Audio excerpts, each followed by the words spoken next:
حدیث نمبر 2855۔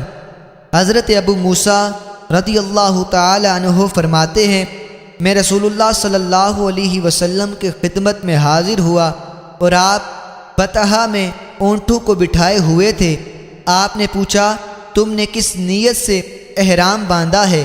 فرماتے ہیں، میں نے عرض کیا، میں نے نیت کی تھی کہ رسول اللہ صلی اللہ علیہ وسلم نے جس چیز کا احرام باندھا ہے میرا بھی وہی احرام ہے۔ آپ نے پوچھا، کیا تم ہدی لائے ہو؟ میں نے عرض کیا، نہیں۔ آپ نے فرمایا، بیت اللہ شریف کا طواف اور صفا مروہ کے درمیان سعی کرو، پھر احرام کھول دو۔ بس میں نے بیت اللہ شریف کا طواف اور صفا مروہ کے درمیان سعی کی، پھر اپنی قوم کی ایک عورت کے پاس آیا جس نے میرے سر میں کنگھی کی اور میرا سر دھویا۔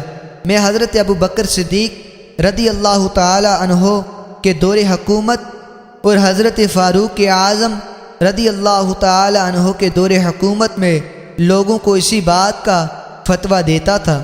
پھر ایک مرتبہ میں حج کے موسم میں کھڑا تھا کہ ایک شخص میرے پاس آیا اور اس نے کہا، تمہیں معلوم نہیں امیر المؤمنین نے حج کے بارے میں کیا احکام جاری کیے ہیں؟ تو میں نے کہا، اے لوگو، میں نے جن کو فتویٰ دیا ہے وہ ٹھہر جائیں، امیر المؤمنین آنے والے ہیں، بس ان کی اقتداء کرنا۔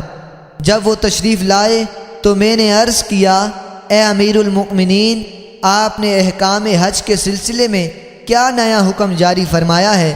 انہوں نے فرمایا، اگر ہم اللہ تعالیٰ کی کتاب پر عمل کریں تو اللہ تعالیٰ نے فرمایا حج اور عمرہ کو اللہ کے لیے پورا کرو، اور اگر ہم اپنے نبی کریم صلی اللہ علیہ وسلم کی سنت کو اختیار کریں تو رسول اللہ صلی اللہ علیہ وسلم نے اس وقت تک احرام نہیں کھولا جب تک ہدی کے جانور کو ذبح نہیں کیا۔